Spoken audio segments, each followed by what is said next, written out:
ሰላም እንደነሽ ደናነሽ አለ የጎበኝሽ ነገርሽና ራስሽን አስተዋውቂኝ ከየት ነው የመጣሽ ከየት አካባቢ ከሚለው እንጀምር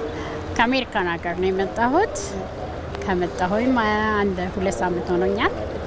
በጣም የሚያምር ነገሮችን ነው ያየሁኝ ያለሁት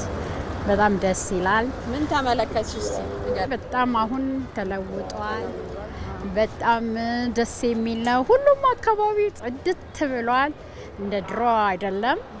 በጣም አልጠበቅኩትም ይሄንን ውሃም ዘገም ያለው ባለመስታወቱን ድልድይ በጣም ደስ የሚል ነገር ነው ያጋጠመኝ ድሮ ስታቂው እንዴት ነበር ድሮ ሳቀው በጣም ጫካ ምንም ነገር የሌለው እንደዚህ ያልተሰራ በጣም አሁን ግን በጣም ውበት አለው በጣም ቆንጆ ሁኔታ ብዙ ፓርኮች ተሰርተው ሰው ሲዝናና መዝናኛ ቦታዎች ብዙ ቦታዎች ሲከፈቱ ደግሞ ለኛም በጣም ደስ የሚል እድል ነው ስለዚህ ከዚህ በኋላ የቆየሽ አትመጪም ቶሎ አረ በጣም በየአመቱ ነው እዚህ መጣ በየአመቱ አልቀርም እንዴ ይሄን የመሰለ ነገር በየአመቱ ነው እየተቀየረ ያለውና በጣም ደስ የሚል ነው ደስ የሚል ነገር ነው እንግዲህ በርቱ እንላለን እናመሰግናለን መልካም ቆይታ ይሆናል እሺ እናቴ እዚህ ተለኛ አመሰግናለሁ አፍሪካ አፍሪካ ሀገራችን አፍሪካ ሀገራችን በየአመቱ በዚህ ወቅት አዲስ አበባ ጎዳናዎች በሳይረን ድምጽና በደመቁ ባንዲራዎች ይሞላሉ የአጉሪቱ መሪዎች ለአፍሪካ ወሳኝ የቤት ስራዎችን ለመወያየት ወደ መዲናው ይተማሉ ይሁን እንጂ ዘንድሮ እንግዶቿን እየተቀበለች ያለችው አዲስ አበባ እንደ ስሟ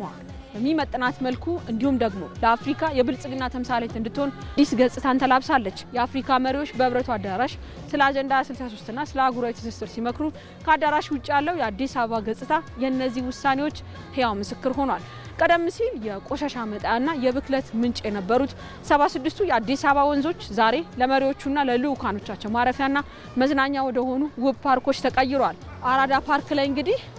የተለያዩ የስራ ዕድል የተፈጠረላቸው ዜጎች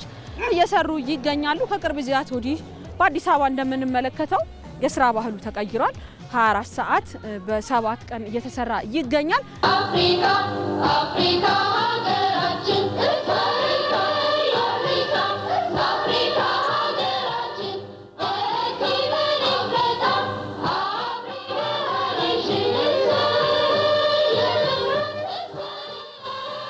አፍሪካውያን ለአንድ ህብረቱ አረንጓዴ አፍሪካን የመፍጠር ራዕይ ሰንቆ እንደሚንቀሳቀስም ይታወቃል ኢትዮጵያም ይህን አህጉራዊ ፖሊስ በመሬት ላይ በማውረድ ረገድ በወንዝ ዳርቻ ልማቷ ትልቅ ትምህርት እየሰጠችም ትገኛለች አፍሪካ አፍሪካ ሀገራችን አፍሪካ So my name is Adna Kidandi. I came from Kenya. አድና ኪዳንዲ ይባላለሁ የመጣሁት ከኬንያ ነው አዲስ አበባ ስገባ የመጀመሪያ የገረመኝ የጎዳናዎቿ ጽዳትና በየቦታው የተቀመጡት የቆሻሻ መጣያዎች ናቸው ከጀርባ የምታዩት ቦታ ቀደም ሲል ወንዝ እንደነበር ሰምቻለሁ ዛሬ ግን ወደ ውብ የውሃ ምንጭ ተቀይሯል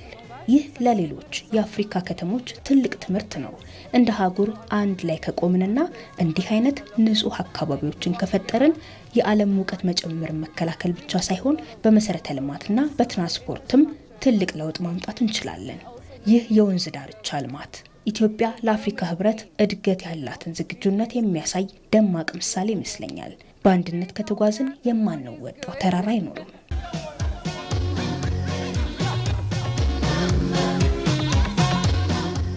በውጭ አልሚዎች ለ5 ዓመታት ሳይሳካ የቆየ ፕሮጀክት ግን በአገር በቀል ባለሙያዎች ቁርጠኝነት በአንድ ዓመት ውስጥ ብቻ 47 ኪሎ ሜትር ሊሸፍን ተችሏል ማለት ነው ለአፍሪካ መሪዎች አህጉራዊ ችግሮችን በራስ አቅም መፍታት ይቻላል የሚል ጠንካራ መልእክትን ይህ የወንዝ ዳርቻ ልማት ፕሮጀክት አስተላልፏል መሪዎች በጉባኤያቸው መካከልም እንደ ወዳጅነት እንጦጦ ፒኮክ ባሉ ፓርኮች የሚያደርጉት ጉብኝት አዲስ አበባ ለዲፕሎማሲያዊ ስራዎች ብቻ ሳይሆን ለቱሪስትም ምቹ መሆኗን አረጋግጦላቸዋል ማለት ነው የአፍሪካ ህብረት ኮሚሽን ሊቀመንበርና መሪዎች ወደ አዲስ አበባ ሲመጡ አሁን የሚመለከቱት በግድቦች በሰው ሰራሽ ሐይቆችና በውሃ ማጣሪያዎች የዳበረ ዘመናዊ ከተማ ልማትን ይጎበኛሉ ማለት ነው ይህ ልማት አዲስ አበባን እንደ ኒውዮርክና ጄኔቫ ሁሉ ዓለም አቀፍ ደረጃን የጠበቀች ሳቢ ከተማም አድርጓታል ማለት እንችላለን የዘንድሮ የአፍሪካ መሪዎች ጉባኤ ከአዳራሽ ውይይቶች ባለፈ በወንዝ ዳርቻ ልማቶች በታጀበ ውብ ከተማ ውስጥ መካሄዱ ልዩ ትርጉም አለው ኢትዮጵያ በወንዞች ዳርቻ ላይ የገነባችው ስኬት ለአፍሪካ መሪዎች ብልጽግና ተስፋን የሚሰጥ የምንፈልጋት አፍሪካ